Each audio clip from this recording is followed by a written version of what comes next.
이건 불가능합니다. 뭔가 잘못된 것 같습니다. 2025년 봄 MIT 인공지능 연구소 30년 경력의 수석 연구원이 모니터를 보며 고개를 저었습니다. 전 세계 언어를 분석하던 최첨단 AI가 믿을 수 없는 결과를 내놓았기 때문입니다. 영어 정확도 72.3%, 중국어 68.9%, 독일어 73.1%, 프랑스어 71.4%. 그런데 단 하나의 언어만이 모든 것을 뛰어넘었습니다. 한글. 무려 97.4%.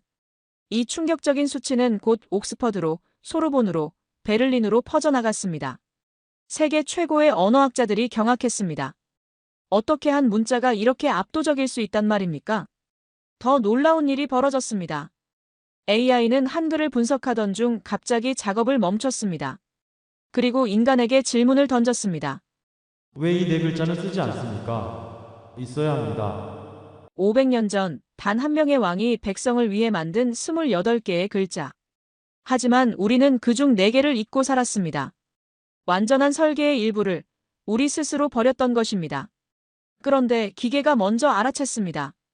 인간이 500년 동안 깨닫지 못한 것을 AI는 단 며칠 만에 발견했습니다.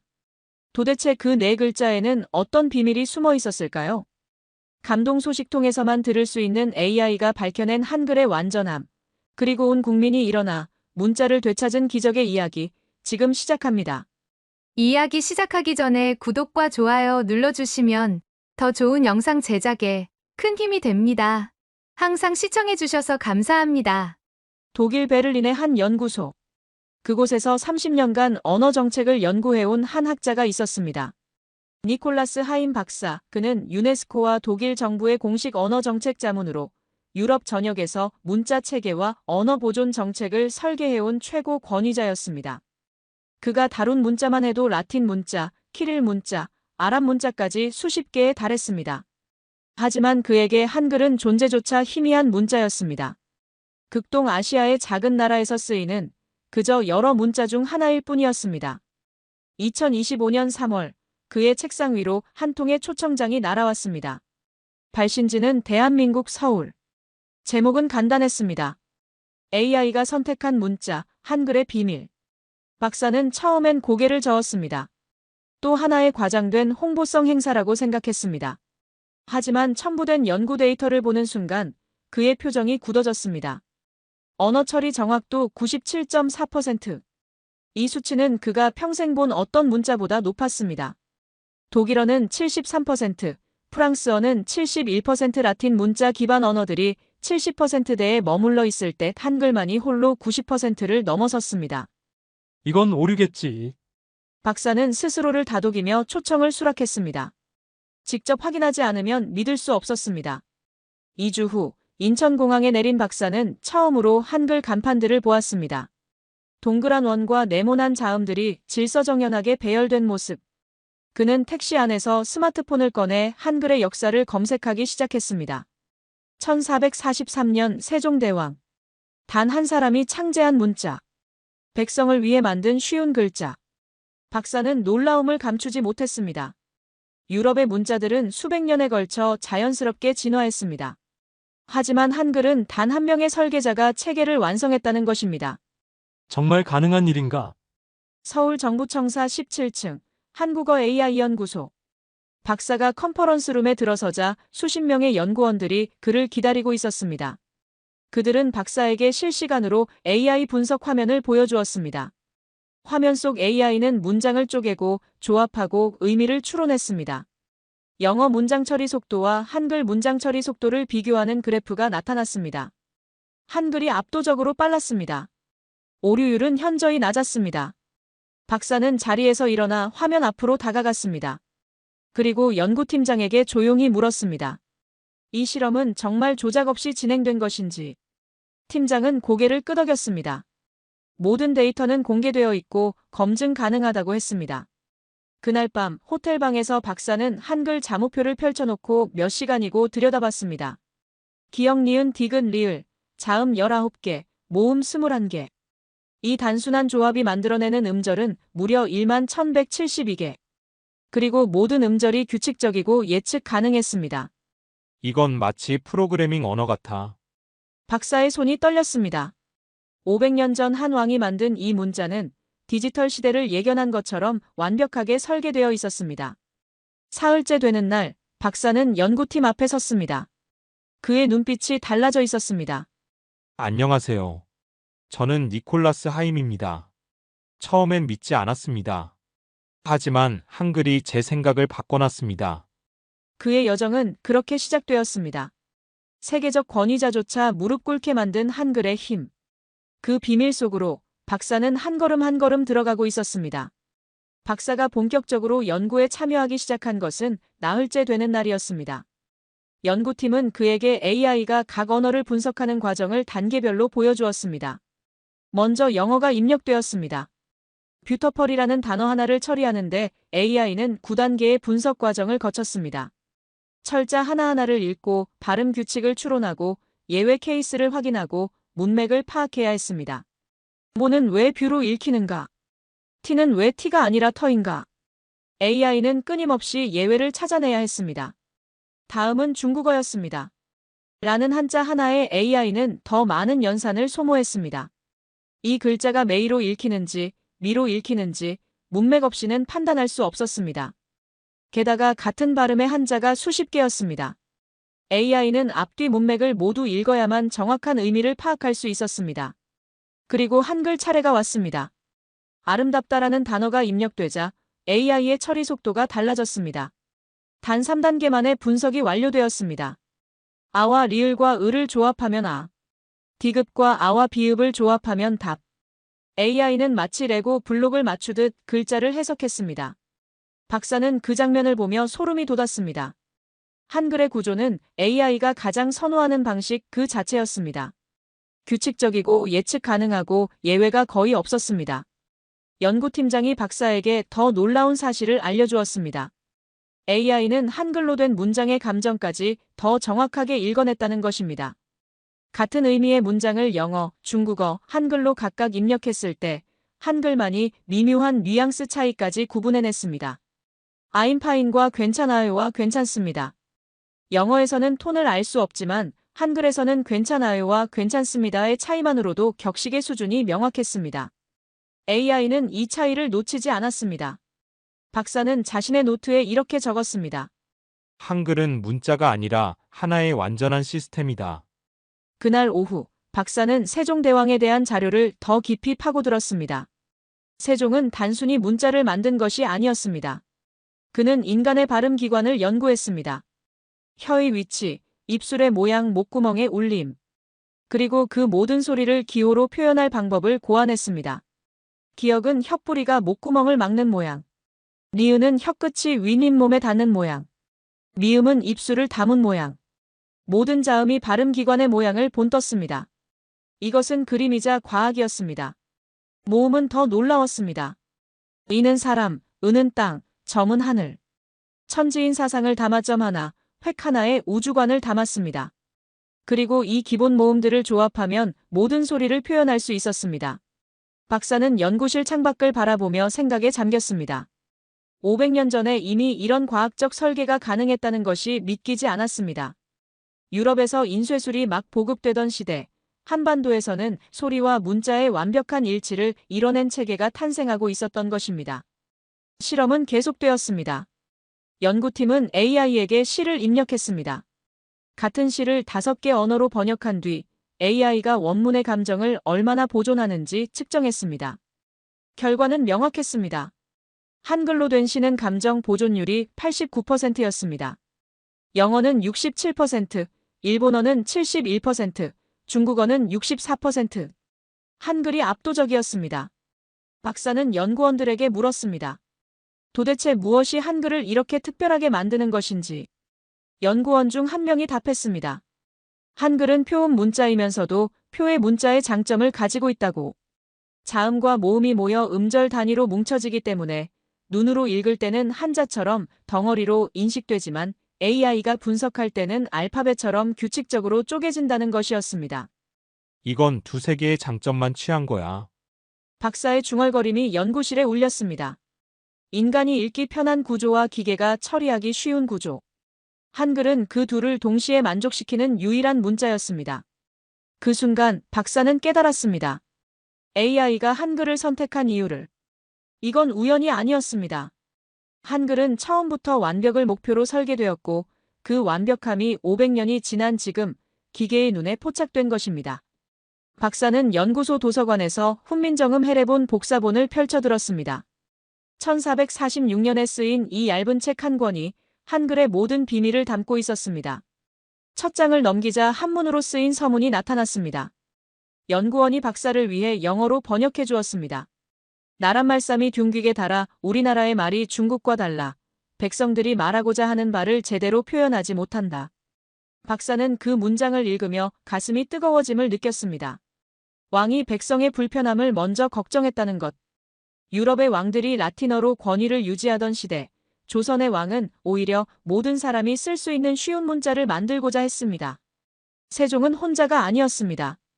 지편전 학자들과 함께 3년의 시간을 보냈습니다. 중국의 의문학을 연구하고 몽골 문자와 산스크리트어까지 살폈습니다. 하지만 그 어떤 문자도 조선의 말소리를 완벽하게 담아낼 수 없었습니다. 그래서 세종은 결단했습니다. 새로 만들겠다고. 조선 사람의 입에서 나오는 모든 소리를 담을 수 있는 완전히 새로운 문자를. 박사는 자료를 읽으며 당시의 반대가 얼마나 거셌는지 알게 되었습니다. 최만리를 비롯한 대신들이 상소를 올렸습니다. 중국 문자를 버리는 것은 오랑캐가 되는 것이라고, 신분 질서가 무너질 것이라고 격렬하게 반대했습니다. 하지만 세종은 흔들리지 않았습니다. 그는 직접 반박문을 썼습니다. 문자는 권력의 도구가 아니라 소통의 도구라고. 백성이 자신의 생각을 자유롭게 표현할 수 있어야 나라가 바로 선다고 말했습니다. 박사는 책장을 넘기며 해례본의 제자 원리를 다시 들여다보았습니다. 초성, 중성, 종성. 음절을 세 부분으로 나누는 이 구조는 그 어떤 문자에도 없는 독창적인 방식이었습니다. 더 놀라운 것은 합자 원리였습니다. 기역에 획을 더하면 키읔이 되고 다시 획을 더하면 끼 됩니다. 소리의 세기에 따라 문자가 변화하는 논리. 이것은 단순한 기호가 아니라 음성학의 체계였습니다. 박사는 연구원에게 물었습니다. 세종은 어떻게 이런 생각을 해낼 수 있었느냐고. 연구원은 조용히 답했습니다. 세종은 단지 왕이 아니었다고. 그는 과학자이자 철학자이자 교육자였다고. 세종은 음악을 연구했고 천문학을 공부했으며 의학에도 조예가 깊었습니다. 앙부일구를 만들고 치국이를 발명했으며 농사직서를 편찬했습니다. 그에게 한글 창제는 단지 하나의 프로젝트가 아니라 백성을 위한 모든 학문의 결정체였습니다. 박사는 사무실 창밖으로 서울 거리를 내려다보았습니다. 간판마다, 버스마다, 사람들의 손에 든 스마트폰마다 한글이 빛나고 있었습니다. 500년 전 한 왕의 꿈이 지금도 살아 숨쉬고 있었습니다. 그날 저녁 연구팀은 박사에게 또 다른 실험 결과를 보여주었습니다. AI에게 세계 각국의 고전 문학을 학습시킨 뒤 새로운 문장을 창작하게 한 것입니다. 영어로 학습한 AI는 셰익스피어 풍의 문장을 만들었습니다. 중국어로 학습한 AI는 당시 풍의 시를 썼습니다. 그리고 한글로 학습한 AI는 놀랍게도 현대 문장과 고전 문장을 자유자재로 넘나들었습니다. 연구팀장이 설명했습니다. 한글은 창제된 이후 거의 변하지 않았다고. 500년 전 문장과 오늘날 문장이 같은 문자 체계를 쓰고 있어서 AI가 시간의 흐름을 하나의 연속선으로 학습할 수 있다는 것이었습니다. 박사는 감탄했습니다. 세종이 만든 것은 단순한 문자가 아니었습니다.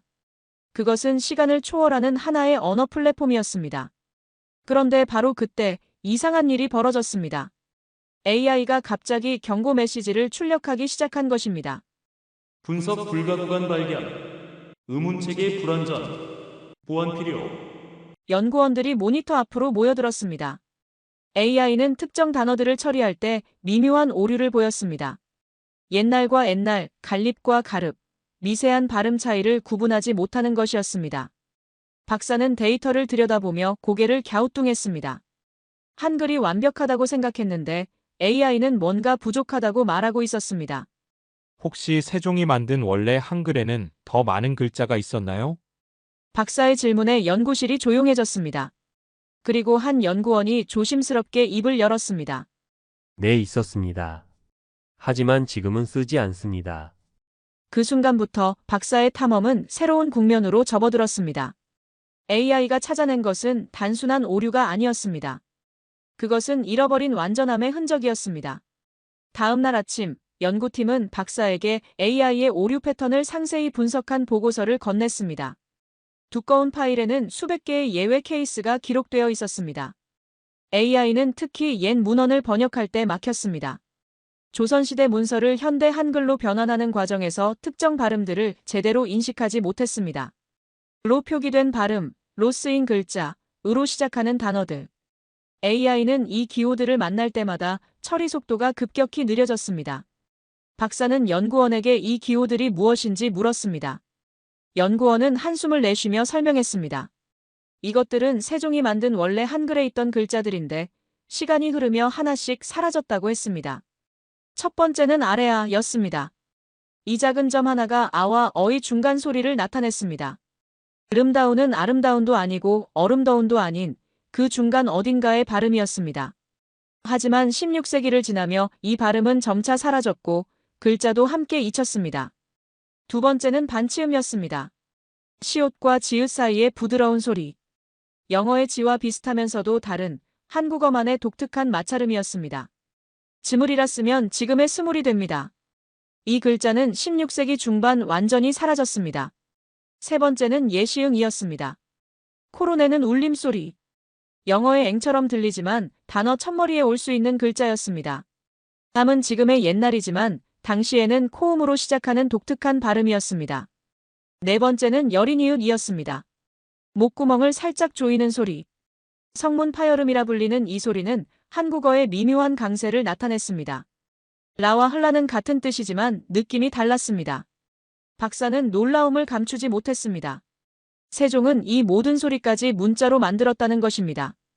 단순히 말을 적는 것을 넘어 발음의 모든 뉘앙스를 기록하려 했던 것입니다. 그렇다면 왜 사라진 겁니까? 박사의 질문에 연구원은 쓸쓸하게 답했습니다. 시간이 흐르며 발음이 변했고 사람들이 구분하기 어려워졌다고. 그리고 일제강점기를 거치며 한글 표기법이 간소화되면서 이 글자들은 공식적으로 사라졌다고 했습니다. 박사는 다시 모니터를 응시했습니다. AI는 바로 이 지점에서 막히고 있었습니다.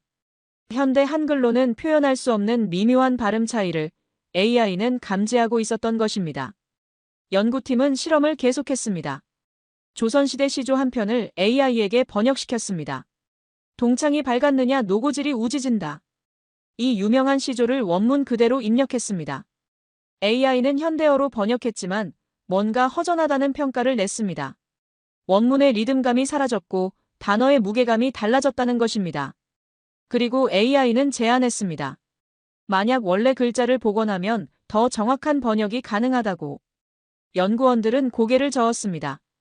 이미 사라진 글자를 어떻게 복원하느냐고 발음조차 정확히 알 수 없는데 가능하겠느냐고 반문했습니다. 하지만 AI는 집요했습니다. 며칠에 걸쳐 조선시대 문헌 수만 페이지를 분석했습니다. 한글 창제 직후의 문서들, 훈민정음 언해본, 용비어천가, 월인천 강지곡. AI는 이 문헌들 속에서 네 글자가 어떻게 쓰였는지 패턴을 찾아냈습니다.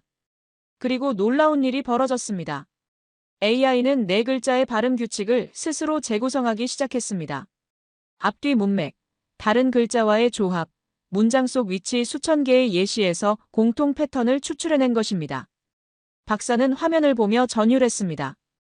인간이 500년 동안 잊고 있던 것을 기계가 단 며칠 만에 되살려내고 있었습니다. AI는 결론을 내렸습니다. 화면에 짧은 문장이 떴습니다. 이 네 글자는 장식이 아닙니다. 한글 음운 체계의 필수 요소입니다. 연구실에 정적이 흘렀습니다. 모두가 서로를 바라봤습니다. 정말 이 글자들을 되살려야 하는 것일까? 아니면 이미 사라진 것을 그냥 두어야 하는 것일까? 박사는 조용히 말했습니다. 한 가지만 시도해보자고. AI에게 이 네 글자를 학습시킨 뒤 다시 한번 분석 정확도를 측정해보자고 했습니다. 연구팀장은 고개를 끄덕였습니다. 그렇게 해서 정말 정확도가 올라간다면 그것은 우연이 아닐 것이라고 했습니다. 다음 단계로 가기 위한 준비가 시작되었습니다. 잊혀진 네 글자의 부활. 그것이 한글을 완전하게 만들 수 있을지 아무도 확신할 수 없었습니다. 실험은 일주일 동안 진행되었습니다.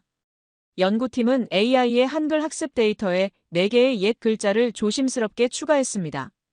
단순히 기호만 넣는 것이 아니라 조선시대 문헌에서 추출한 수만 개의 용례를 함께 입력했습니다. 첫날, AI는 혼란스러워했습니다.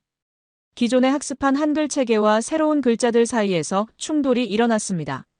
아름답다를 아름답다로 읽어야 할지 아니면 다른 발음으로 처리해야 할지 판단하지 못했습니다.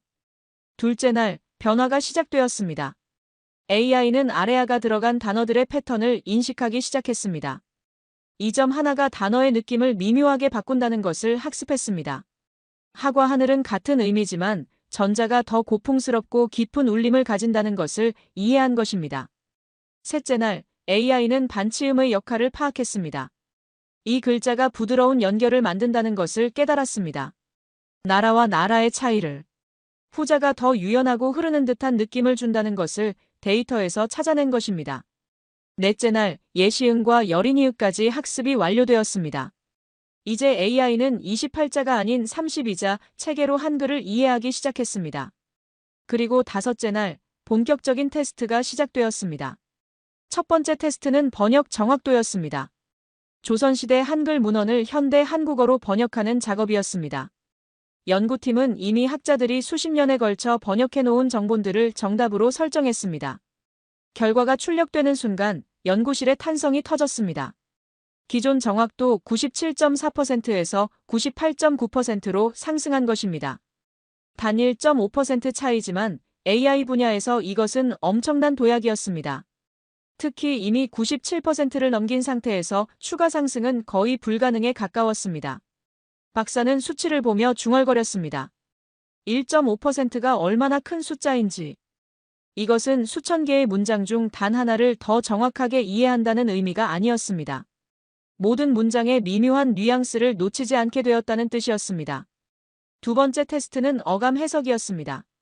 같은 의미의 문장을 여러 방식으로 표현했을 때 AI가 그 차이를 얼마나 구분하는지 측정했습니다. 아름답다와 름답다, 고맙다와 고바, 슬프다와 르프다. 연구팀은 수백 개의 단어쌍을 입력했습니다. 네 글자가 없을 때 AI는 이 단어들을 거의 같은 것으로 처리했습니다. 하지만 네 글자를 학습한 후 AI는 놀라운 변화를 보였습니다. 옛 글자가 들어간 단어에 더 깊은 감정적 무게를 부여한 것입니다. 어감 해석력은 37% 향상되었습니다. AI는 이제 단순한 의미를 넘어 화자의 태도와 감정까지 읽어내기 시작했습니다. 세 번째 테스트는 가장 어려운 과제였습니다. 뉘앙스 보존율. 조선시대 시를 현대어로 번역할 때 원문의 감성이 얼마나 살아남는지 측정하는 것이었습니다. 연구팀은 정철의 관동별곡 일부를 입력했습니다.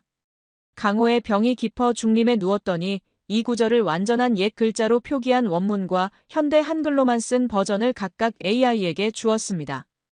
결과는 충격적이었습니다. 현대 한글만으로는 원문 느낌의 68%만 살아남았습니다.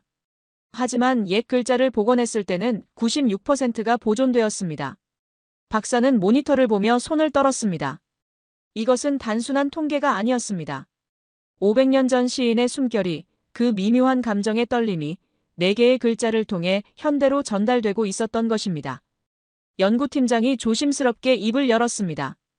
더 놀라운 사실이 있다고. AI는 4글자를 학습한 후 새로운 한글 문장을 생성할 때도 옛 글자를 자연스럽게 활용하기 시작했다는 것입니다.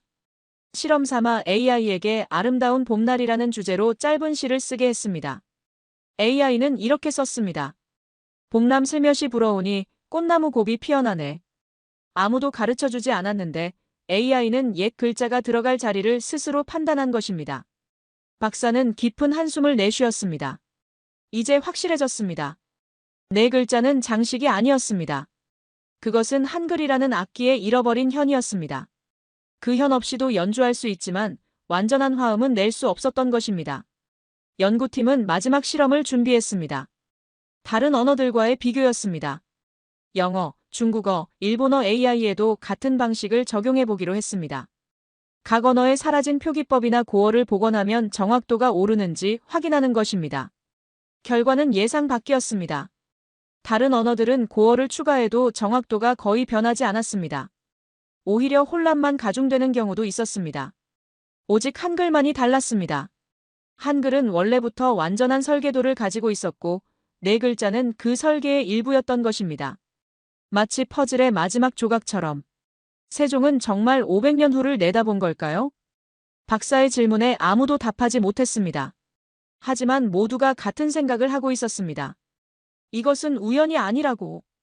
한글의 완전함은 처음부터 계획된 것이었다고. 연구 결과가 발표된 것은 2025년 5월이었습니다. 서울에서 열린 국제 AI 언어 처리 학회. 박사는 단상에 올라 그동안의 연구를 공개했습니다. 청중석에는 30개국에서 온 언어학자와 AI 연구자들이 앉아 있었습니다. 처음에는 회의적인 눈빛이 대부분이었습니다. 한글이 특별하다는 주장은 그들에게 낯선 것이 아니었습니다. 한국 연구자들이 종종 자국 문자의 우수성을 강조했기 때문입니다. 하지만 박사가 데이터를 하나씩 공개하자 분위기가 바뀌기 시작했습니다. 98.9%의 정확도, 37% 향상된 어감 해석력, 그리고 네 글자 복원 전후의 비교 결과. 숫자는 명확했고 방법론은 반박할 여지가 없었습니다. 질의응답 시간, MIT 언어학과 교수가 손을 들었습니다. 그는 단도직입적으로 물었습니다. 이 결과가 정말 한글의 구조적 우수성 때문인지, 아니면 단순히 학습 데이터의 양 때문인지. 박사는 차분하게 답했습니다. 같은 양의 데이터로 10개 언어를 동일하게 학습시켰다고. 그럼에도 한글만이 압도적으로 높은 수치를 기록했다고 설명했습니다. 옥스퍼드 대학의 음성학 교수가 질문을 이었습니다. 한글의 음소 체계가 정말 그렇게 특별한가? 라틴 문자도 26개 알파벳으로 수많은 소리를 표현하지 않는가? 박사는 화면을 넘겼습니다. 그곳에는 한글과 라틴 문자의 음소 대응표가 나타났습니다. 라틴 문자는 하나의 글자가 여러 소리로 읽힐 수 있었습니다. 어는 A, 아, 어 등 맥락에 따라 달라졌습니다.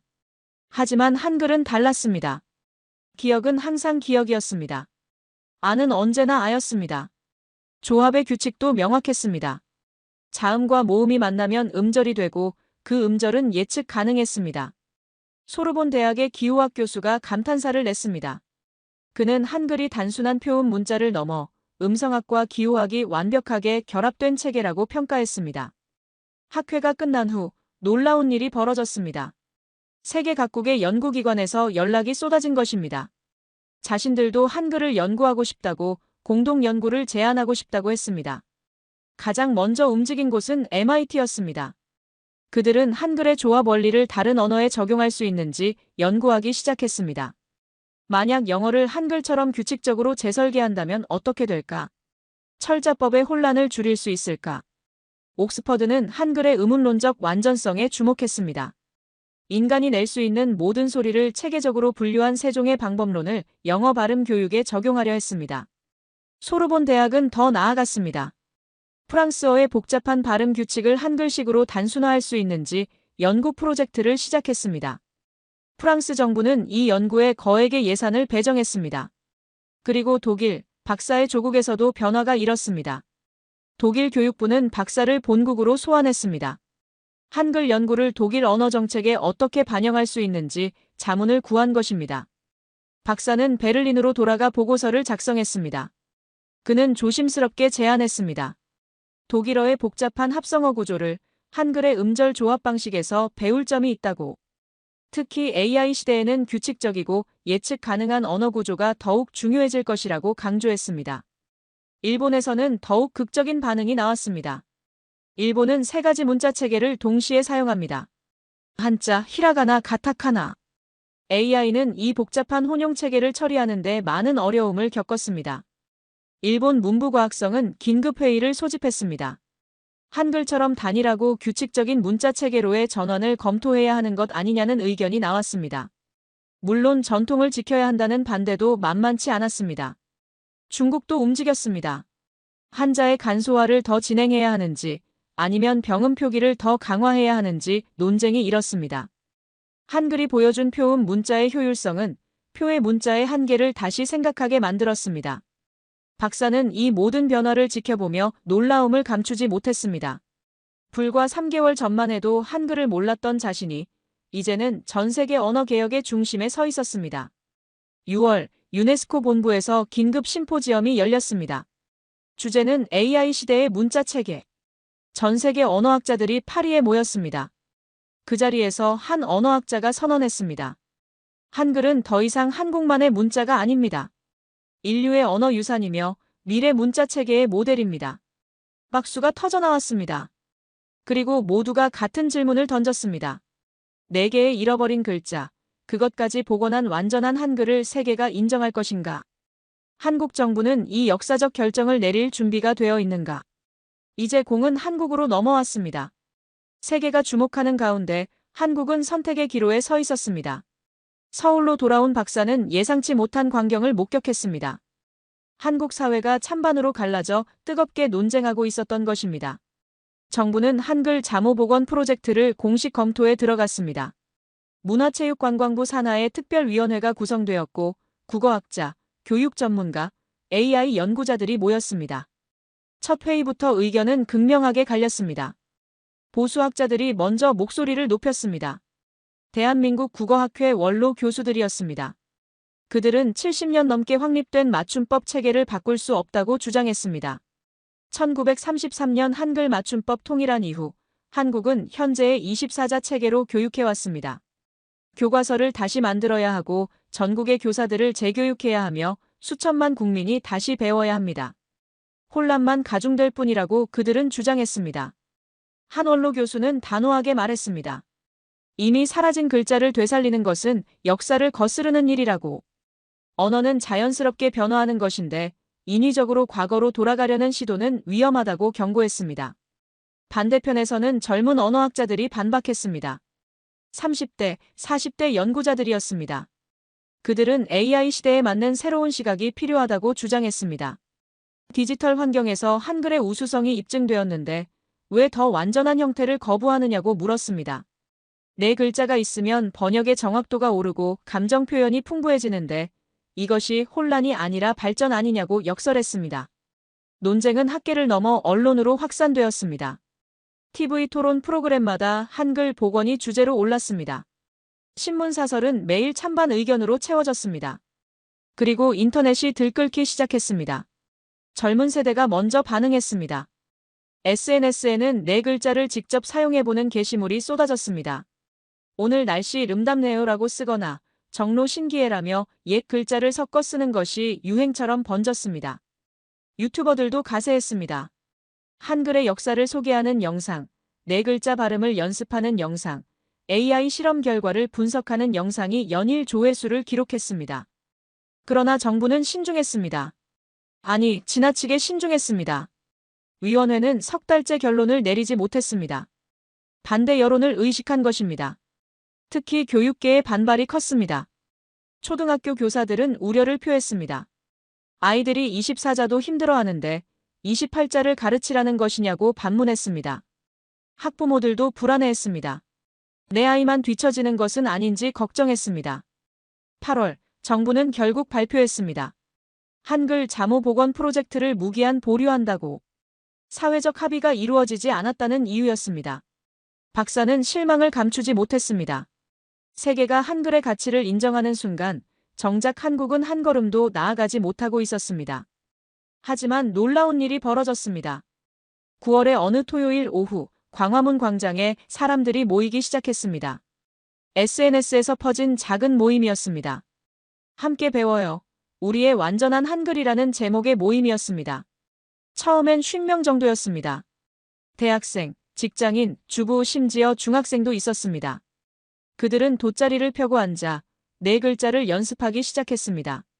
한 대학생이 준비해온 유인물을 나눠주었습니다. 아래아를 어떻게 발음하는지, 반치음은 어디에 쓰는지 정리한 자료였습니다. 사람들은 서로 가르쳐주고 배우며 웃었습니다. 다음 주 그 숫자는 200명이 되었습니다. 그 다음 주는 500명이 넘었습니다. SNS에 후기가 올라갈 때마다 더 많은 사람들이 관심을 보였습니다. 부산에서도 모임이 생겼습니다. 대구에서도 광주에서도 사람들이 모였습니다. 4글자 복원 모임, 한글 완성 스터디, 28자로 배우는 우리말 이름은 달랐지만 목적은 같았습니다. 정부가 못한다면 우리가 먼저 배우겠다는 것이었습니다. 한 초등학교 교사는 방과 후 수업으로 네 글자를 가르치기 시작했습니다. 아이들은 신기해하며 따라했습니다.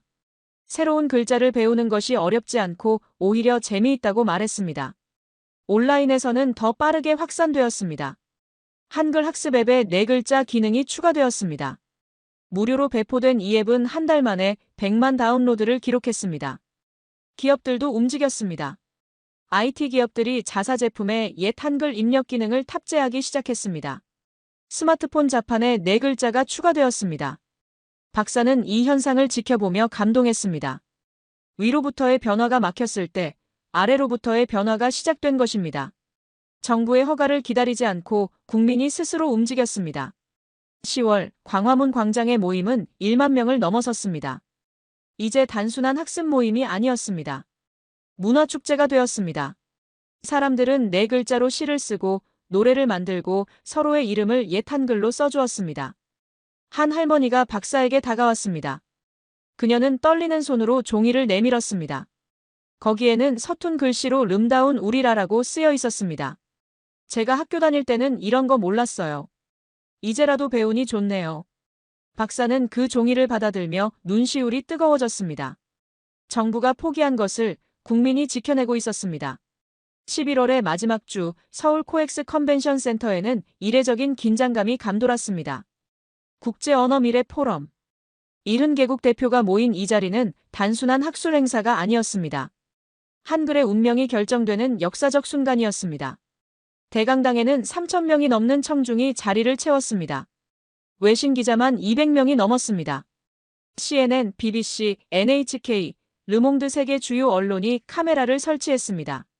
무대 뒤편 대기실. 한국 문화부 장관은 연설문을 몇 번이고 되짚었습니다. 손에 땀이 났습니다. 오늘 발표할 내용은 대한민국 정부가 지난 3개월간 고민한 결과였습니다. 국민의 목소리가 정부를 움직였습니다. 광장에 모인 수만 명. 전국으로 퍼진 학습 모임. 100만 명이 다운로드한 앱. SNS에 올라온 수십만 건의 게시물. 정부는 더 이상 외면할 수 없었습니다. 오후 2시 개막식이 시작되었습니다. 유네스코 사무총장이 먼저 단상에 올랐습니다. 그는 축사에서 한글의 가치를 언급했습니다. 세계에서 유일하게 창제자와 창제 원리가 명확한 문자. 그리고 AI 시대에 그 가치가 재발견된 문자.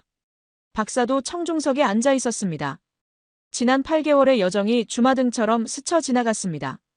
처음 한글을 접했을 때의 회의, 데이터를 보며 느낀 충격, 네 글자를 발견했을 때의 전율. 그 모든 순간이 바로 이 자리를 위한 것이었습니다. 드디어 한국 문화부 장관이 단상에 올랐습니다. 장내가 숙연해졌습니다. 플래시가 터졌습니다. 장관은 천천히 입을 열었습니다. 존경하는 내외 귀빈 여러분.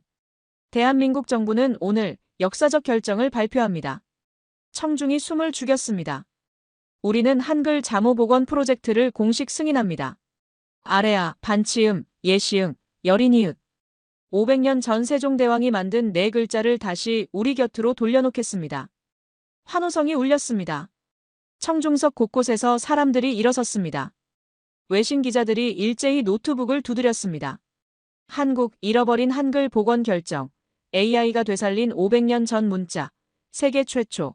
국가가 나서 문자 완전성 회복 속보가 전 세계로 타전되었습니다. 장관은 발표를 이어갔습니다. 2026년부터 교과서에 네 글자를 단계적으로 도입한다고. 디지털 표준 자판에 포함시킨다고. 전국민 대상 학습 프로그램을 무료로 제공한다고 밝혔습니다. 더 놀라운 발표가 이어졌습니다. 유네스코 인류 무형문화유산 등재를 신청한다고. 다만 기존 한글이 아니라 28자 완전체계로 신청한다고 했습니다. 유네스코 사무총장이 자리에서 일어나 박수를 보냈습니다. 다른 국가대표들도 따라 일어났습니다. 기립박수였습니다. 오후 세션에서는 각국의 반응이 이어졌습니다.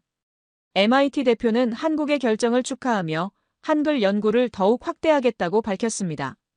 옥스퍼드는 한글 교육 과정을 정규 커리큘럼에 포함시키겠다고 발표했습니다. 프랑스 문화부 장관은 더 나아갔습니다. 프랑스어 표기법 개혁에 한글의 원리를 참고하겠다고 선언했습니다. 독일 대표도 동참 의사를 밝혔습니다. 가장 극적인 반응은 일본에서 나왔습니다. 일본 문부과학성 차관이 단상에 올라 조심스럽게 말했습니다.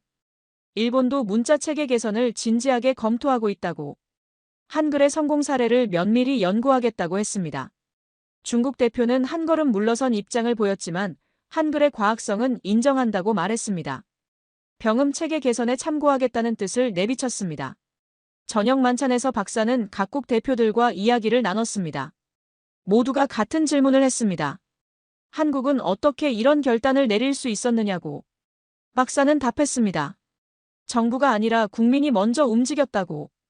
광장에서, 온라인에서, 교실에서 사람들이 스스로 배우기 시작했다고. 그 힘이 정부를 움직였다고 설명했습니다. 한 독일 교수가 감탄하며 말했습니다. 이것이 진짜 민주주의군요. 아래로부터의 문화혁명이에요. 박사는 고개를 끄덕였습니다. 한글은 처음부터 백성을 위한 글자였습니다. 그리고 500년이 지난 지금도 백성이 그 글자를 지켜냈습니다. 밤 11시 행사가 끝났습니다. 박사는 코엑스를 나와 서울 거리를 걸었습니다. 빌딩마다 한글 간판이 빛났습니다. 그는 스마트폰을 꺼내 SNS를 확인했습니다. 타임라인이 축하 메시지로 가득했습니다. 우리가 해냈다. 한글 완전 복원. 세종대왕님, 저희가 지켰습니다. 눈물 어린 글들이 쏟아졌습니다. 한 고등학생이 쓴 글이 박사의 눈길을 끌었습니다. 오늘부터 나는 28자로 세상과 이야기합니다. 아름다운 우리말로. 박사는 그 글을 보며 미소 지었습니다. 세계가 놀랐습니다. 한국만이 해낸 기적이었습니다. 잃어버린 것을 되찾는 용기. 완전함을 추구하는 열정. 그것이 바로 한국인의 힘이었습니다. 2026년 봄, 박사는 다시 인천공항에 섰습니다. 이번에는 떠나는 길이었습니다. 1년간의 여정을 마치고 독일로 돌아가는 날이었습니다. 공항 출국장에는 연구팀이 배웅을 나왔습니다. 함께 연구했던 사람들, 광장에서 만났던 시민들, 그리고 네 글자를 처음 가르쳤던 초등학교 선생님도 있었습니다. 박사는 그들과 악수를 나눴습니다. 말없이 포옹했습니다. 1년 전 한글을 몰랐던 외국인이 이제는 28자를 자유롭게 쓸 수 있게 되었습니다. 연구팀장이 작은 선물 하나를 건넸습니다. 열어보니 손으로 쓴 편지였습니다. 네 글자가 자연스럽게 섞인 아름다운 한글이었습니다. 박사는 그 글자들을 천천히 읽으며 눈시울을 붉혔습니다. 떠나는 비행기 안에서 박사는 창밖을 바라봤습니다. 서울의 불빛이 점점 멀어졌습니다. 그는 노트북을 꺼내 마지막 보고서를 작성하기 시작했습니다. 한글은 완성되어 있었다. 우리가 그 완전함을 다 사용하지 않았을 뿐이다. 박사가 내린 결론이었습니다. 세종은 500년 전에 이미 모든 것을 설계했습니다. 인간의 모든 소리를, 모든 감정을, 모든 뉘앙스를 담을 수 있는 완벽한 그릇을 만들었습니다. 하지만 시간이 흐르며 사람들은 그 완전함의 일부를 잊었습니다. 불편하다고, 복잡하다고, 필요 없다고 생각했습니다. 그렇게 4개의 글자가 사라졌습니다. 그런데 AI가 나타났습니다. 편견 없는 기계의 눈으로 한글을 바라본 AI는 인간이 놓친 것을 발견했습니다. 이 문자는 불완전하다. 뭔가 빠져있다. AI의 이 메시지가 모든 것을 바꿔놓았습니다. 박사는 키보드를 두드렸습니다. 독일어로 쓰다가 문득 한글로 바꿨습니다. 28자의 한글로. 그가 이제 가장 편하게 느끼는 문자였습니다. 한편 한국에서는 변화가 시작되고 있었습니다. 2026년 3월 전국 초등학교에 새 교과서가 배포되었습니다. 1학년 국어 교과서 첫 장에는 28개의 자모가 반짝였습니다. 아이들은 신기해하며 네 글자를 배웠습니다. 어른들이 걱정했던 것과 달리 아이들은 쉽게 익혔습니다. 오히려 더 정확하게 발음할 수 있게 되었다고 선생님들이 보고했습니다. 거리의 간판도 조금씩 변했습니다. 전통 한옥 식당에서 먼저 시작했습니다. 아름다운 라 음식 옛 글자가 들어간 간판이 운치 있다며 사람들이 찾았습니다. 출판사들도 움직였습니다. 고전 문학을 원문 그대로 복원한 시리즈가 출간되었습니다. 조선시대 시조, 가사, 판소리 사설. 500년 전 선조들이 느꼈던 그 감정이 고스란히 되살아났습니다. 대학에서는 한글학과 지원율이 폭등했습니다. 전 세계에서 유학생들이 몰려왔습니다. 한국어를 배우겠다는 외국인이 급증했습니다. 그들은 말했습니다. AI 시대의 가장 효율적인 언어를 배우고 싶다고. 6월 유네스코는 공식 발표했습니다.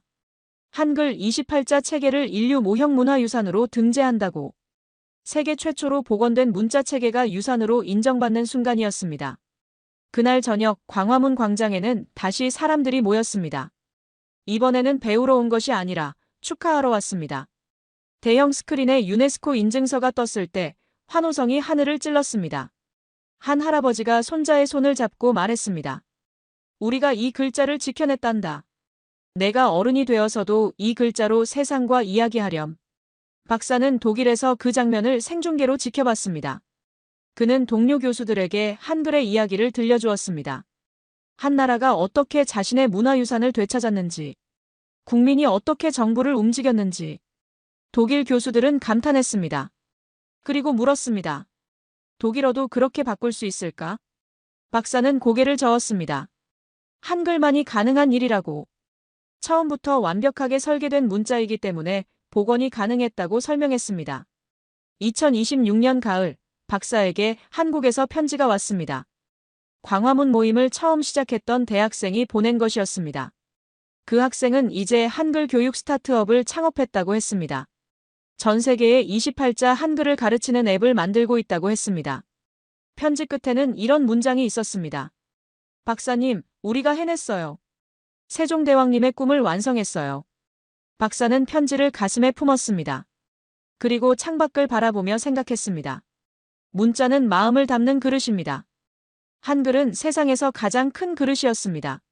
모든 소리를, 모든 생각을, 모든 감정을 담을 수 있는 완전한 그릇. 우리는 그것을 500년간 가지고 있었지만 그 크기를 다 몰랐던 것입니다. AI가 우리에게 일깨워 주었습니다. 당신들의 문자는 완벽합니다. 다만 당신들이 그 완벽함을 다 쓰지 않고 있을 뿐입니다. 그리고 우리는 응답했습니다.